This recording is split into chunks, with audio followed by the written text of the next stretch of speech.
오는 8일부터 넓이 150제곱미터 이상의 음식점에서 흡연이 원칙적으로 금지되고 공중이용시설은 건물뿐 아니라 정원과 주차장 등 5개까지 시설 전체가 금연구역으로 지정됩니다.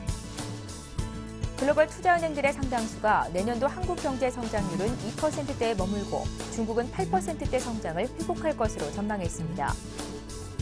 군사정권 시절 국가 원수를 모독하고 불온 유인물을 제작 유포한 혐의로 기소돼 유죄 판결을 받았던 50대에게 법원이 21년 만에 무죄를 선고했습니다. 서울시가 연말에 집중되는 택시 승차 거부로 인한 시민 불편을 없애려고 심야 전용 택시 1,479대를 도입합니다. 시청자 여러분 안녕하십니까? 생경제 현장의 최은정입니다. 오늘 코스피 지수는 미국에서 발표된 경제 지표 부진 소식에 하루 만에 약세로 전환하면서 거래를 마쳤는데요. 하락폭은 크지 않았습니다. 자세한 마감 시황 송주희 기자 연결해 듣겠습니다. 안녕하세요. 네, 안녕하세요. 예, 송 기자 오늘 마감 시황부터 자세히 봐주십시오. 네, 코스피 지수는 어제보다 4.84포인트 내린 1935.18포인트로 마감했습니다. 어제 미국 공급관리자협회의 11월 제조업 지수가 예상보다 크게 부진했다는 소식이 전해지면서 약세로 출발한 코스피는 투자자들이 짙은 관망세를 보이자 장중 10포인트 이상 떨어지기도 했습니다. 개인과 외국인이 각각 111억 원과 882억 원어치 사들였지만 기관이 918억 원어치를 매도하며 지수를 압박했습니다. 업종별로는 철강금속과 운수창고가 1% 이상 떨어졌고 종이목재와 금융도 부진한 모습을 보였습니다. 반면 섬유의복과 의약품, 통신 등은 상승했습니다. 시가총액 상위 종목 중에서는 삼성생명과 SK하이닉스를 제외하고 대부분이 하락했습니다. 현대차와 기아차, 현대모비스 등은 연비 쇼크가 미국 시장에서의 자동차 판매에 큰 영향이 없었다는 평가에도 불구하고 차익 매물에 밀렸고 포스코와 LG화학, 한국전력도 하락했습니다. 코스닥은 오늘 3.74포인트 오른 502.71포인트로 마감했습니다. 예, 경기 침체 여파로 기업들의 자금난이 날로 심해지고 있습니다. 올해 국내 기업은 하루 한 개꼴로 법정 관리에 들어간 것으로 나타났다는데 어떻습니까? 네, 서울중앙지방법원에 따르면 올해 들어 지난 3일까지 회생 절차, 즉 기업 법정 관리를 신청한 기업은 239개사에 달하는 것으로 나타났습니다.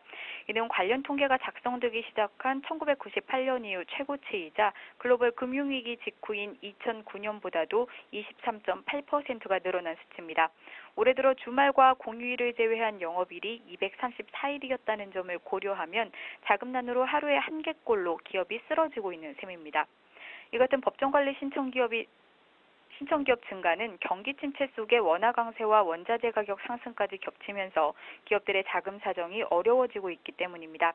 대기업들은 그나마 성장을 하고 있지만 중소기업들은 부도가 늘어나는 양극화 현상이 심화되고 있는 겁니다. 전문가들은 이 같은 흐름이 앞으로 2, 3년간은 더 이어질 수 있다고 보고 있습니다. 시중 자금 사정에서도 중소기업들의 어려운 처지가 드러나고 있습니다. 연초 후 10월까지 일반 회사채 발행 규모는 50조 5,890억 원으로 지난해 같은 기간보다 0.6% 줄어드는 데 그쳤습니다. 반면 트리플 B 이하 등급 기업이 조달한 금액은 2조 8,600억 원으로 지난해보다 무려 25.4%나 줄었습니다. 그만큼 중소기업들의 자금난이 심화되고 있다는 겁니다. 특히 건설 경기 침체로 대형 건설 회사들이 잇따라 쓰러지면서 건설업계의 법정 관리가 눈에 띄게 늘어나고 있습니다. 금융감독원에 따르면 법정 관리를 공시한 상장사 17개 가운데 절반에 가까운 8개사가 건설 회사였습니다. 웅진그룹을 부도로 몰고 간 극동건설을 비롯해 남관토건과 사만기업, 벽선건설 등이 올 들어 법원에 회생 절차를 신청했습니다. 예, 최근 금융 투자 상품들이 복잡해지면서 불안전 판매가 논란이 되고 있는데요. 이런 가운데 판매사인 증권사가 자발적으로 상품 리콜에 나섰다고 하는데 어떻습니까? 네, 하나투자증권은 지난 9월에서 10월 사이 금융투자 상품에 가입한 고객을 대상으로 자발적 리콜에 나섰습니다. 그동안 일부 증권사를 중심으로 리콜제가 도입되기는 했지만 특정 기간 가입 고객 전원을 대상으로 자발적 리콜을 실시한 것은 이번이 처음입니다. 금융감독원은 지난 9월에서 10월 30개 펀드 판매사의 600개 점포에 대해 실시한 펀드 미스터리 쇼핑 결과를 최근 발표했었는데요. 하나투자증권은 100점 만점에 60점 미만의 점수를 받아 최하 등급을 기록한 바 있습니다. 하나투자증권의 리콜 결정도 이 같은 결과에 대한 특단의 조치로 해석되고 있습니다. 하나투자증권은 오늘 고객들에게 안내문을 보내 고객들에게 실망을 줘 죄송하다며 미스터리 쇼핑 기간인 9월에서 10월 중도 해지가 가능한 펀드나 랩 또는 특정 금전 신탁 등 금융 투자 상품에 가입한 고객에게 불안전 판매가 있었다면 원금을 돌려드리겠다고 밝혔습니다. 이 기간 하나투자증권을 통해 금융상품에 가입한 고객은 3,600명이고 팔려나간 금융상품은 총 4천억 원에 달합니다. 하나투자증권은 이들 3,600명 고객에게 일일이 전화를 걸어 리콜 절차를 진행할 계획입니다. 예, 오늘 증시 관련 소식은 송주희 기자에게 들어봤습니다. 잘 들었습니다. 네, 고맙습니다.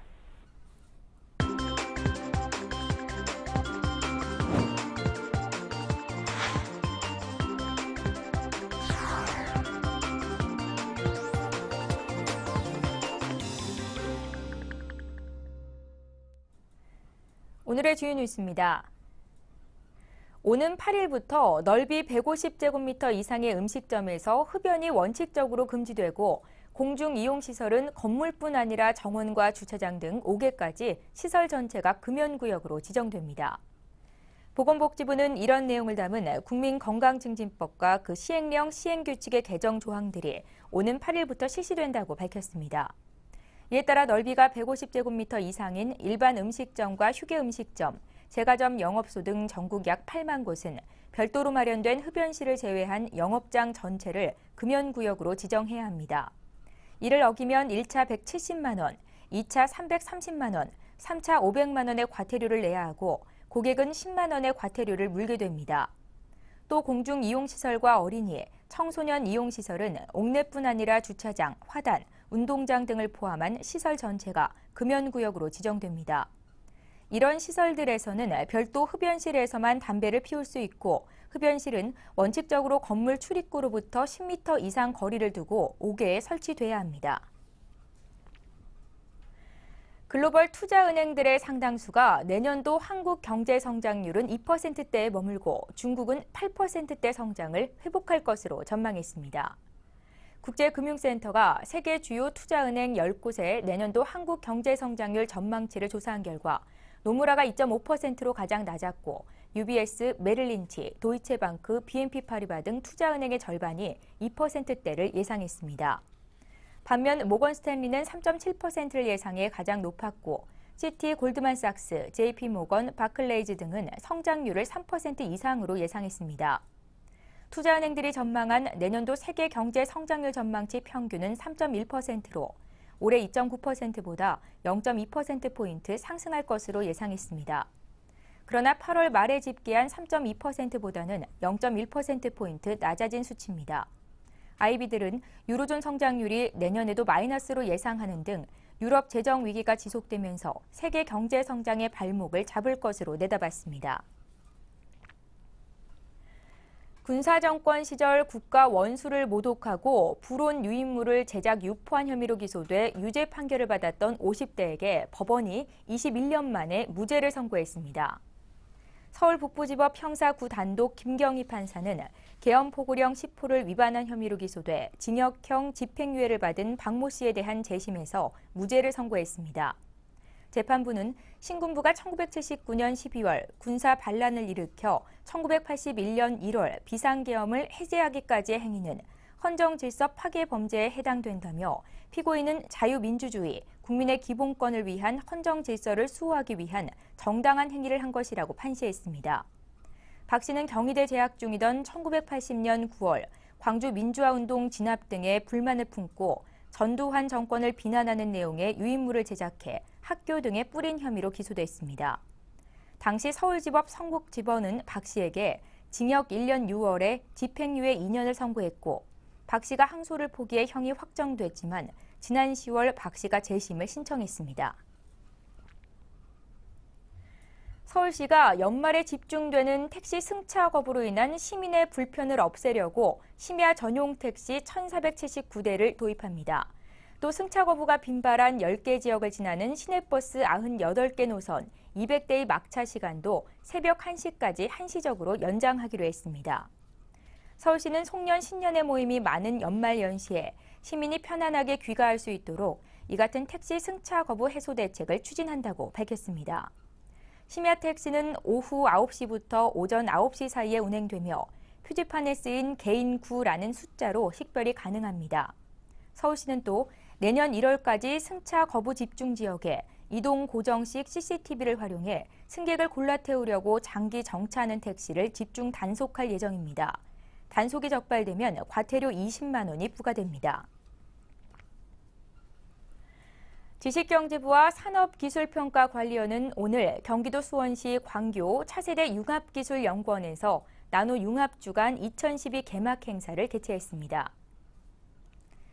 나노융합주간 행사는 오늘부터 6일까지 3일 동안 진행되며 전국 각지에서 네트워킹, 성과 공유 및 확산, 분야별 세미나 등 3가지 분야에서 12개의 행사가 동시에 열립니다. 지경부는 나노주간 행사를 통해 나노융합 산업에 대한 국민적 인식을 확산시키고 나노기술과 다른 산업 간 융합 촉진, 나노 분야 종사자들의 소통과 교류의 장을 마련한다는 계획입니다. 한편 지경부는 나노융합 산업 육성을 위해 내년부터 2020년까지 9,300억 원을 투입해 총 매출 2,500억 달러, 세계 시장 점유율을 10%로 높이겠다는 비전을 제시했습니다. 나노기술은 10,000분의 1mm 이하의 크기에서 인위적으로 물질을 제조, 조작, 제어함으로써 기존 물질보다 월등히 우수한 물리화학적인 특성을 낼 수 있도록 하는 기술입니다. 지경부는 지난 10년간 2조 원 이상의 정부 투자를 통해 나노 기술 수준이 세계 4위권으로 올라섰다고 평가하고 향후 기술 상용화를 위해 추가 투자에 나선다는 입장입니다.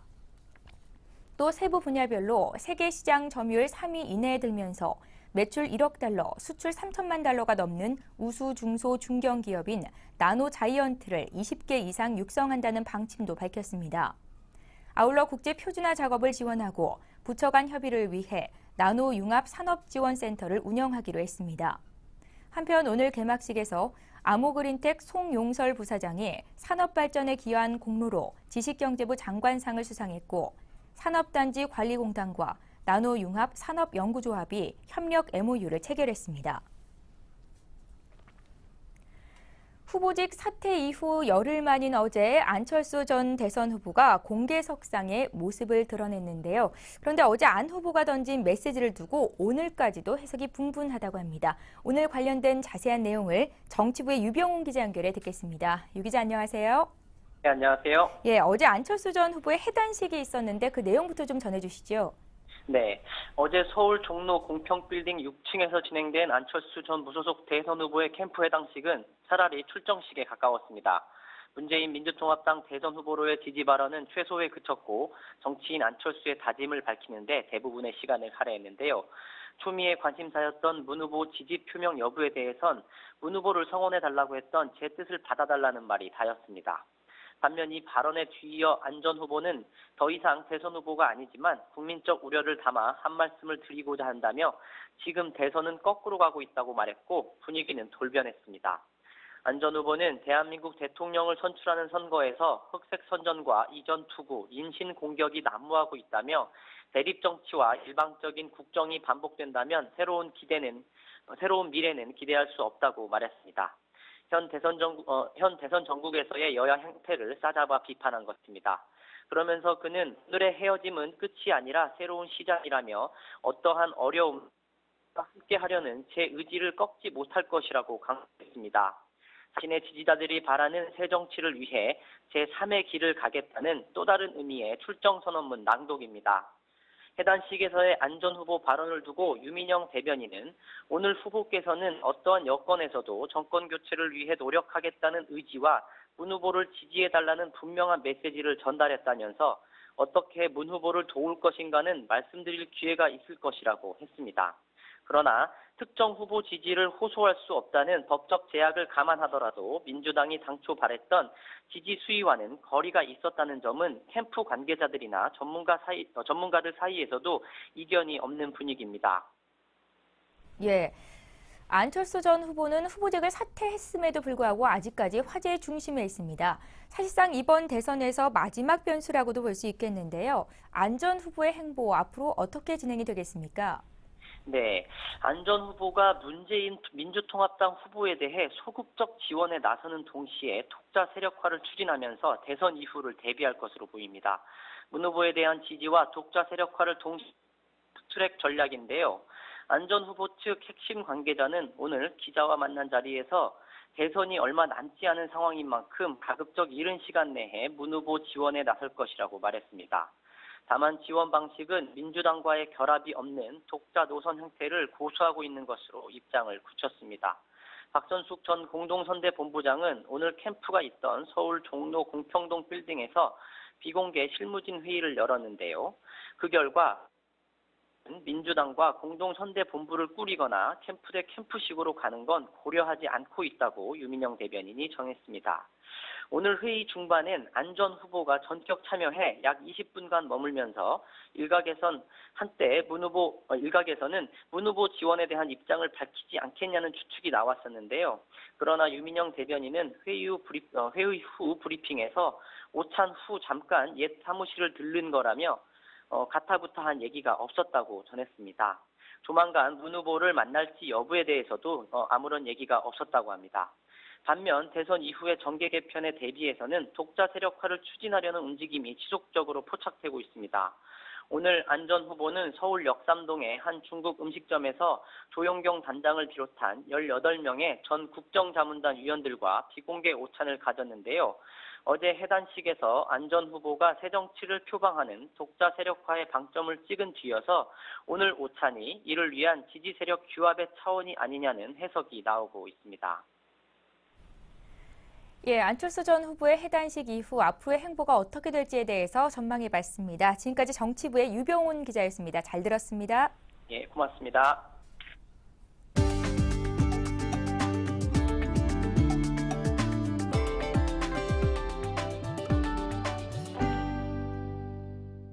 프랑스 3대 코스메틱 브랜드인 바이오더마가 신생아 및 영유아 전문 화장품 라인을 한국에서 공식 런칭했습니다. 이번에 국내 출시된 ABC 덤 라인은 프랑스 건강제품 위생안정청 기준뿐 아니라 권고사항까지 준수하는 소아피부 전문 화장품입니다. 소아피부 전문 화장품이란 소아피부의 특수성을 고려해 전문적으로 개발된 화장품으로 유럽에서는 널리 알려져 있는 제품입니다. 이번 ABC 덤 라인은 무파라벤, 무향, 무방부제, 무색소 등 4무 제품으로 신생아 및 영유아 피부에 적합한 제품입니다. 공해가 심해지면서 점점 더욱더 민감해지고 있는 것이 사실입니다. 그래서 저희 유아 피부 전문 화장품을 선정할 때는 안전성 그리고 효능을 가장 중요한 판별 기준으로 어머님들이 생각하고 계십니다.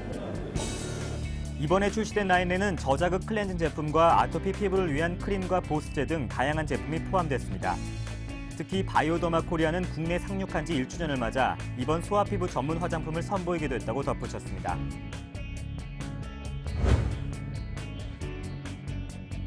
포스코가 캐나다 철광석 회사 지분 확보에 한 걸음 다가섰습니다. 포스코는 광산 회사인 아르셀로미탈 마인스 캐나다의 지분 인수를 위한 우선 협상 대상자로 선정됐다고 밝혔습니다. 이에 따라 양측은 본계약을 위한 협상을 진행할 예정입니다. 현재 포스코는 이 회사 지분의 15%를 1조 원 안팎에 인수하는 협상을 진행 중입니다. 포스코는 지난달 14일 아르셀로미탈 측으로부터 인수 제안을 받고 지분 인수를 검토 중이라고 밝혔습니다. 롯데제과가 왔다 풍선껌 크게 불기 챔피언십 대회를 개최합니다. 롯데제과는 오늘 16일까지 온라인으로 예선전을 벌여 본선 진출자 100명을 가린 뒤 23일 강남구 신사동 M큐브에서 본선을 열 예정입니다. 예선은 껌을 크게 부는 영상을 찍어 홈페이지에 올리면 되고 본선에서는 껌 크게 불기, 빨리 불기, 많이 불기 등 3종목을 직접 겨루게 됩니다. 이번 대회 1등은 700만 원, 2등은 200만 원, 3등은 100만 원을 받게 됩니다. 오늘 생경제 현장은 여기까지입니다. 저희는 내일 이 시간에 다시 찾아뵙겠습니다. 시청해주신 여러분 고맙습니다.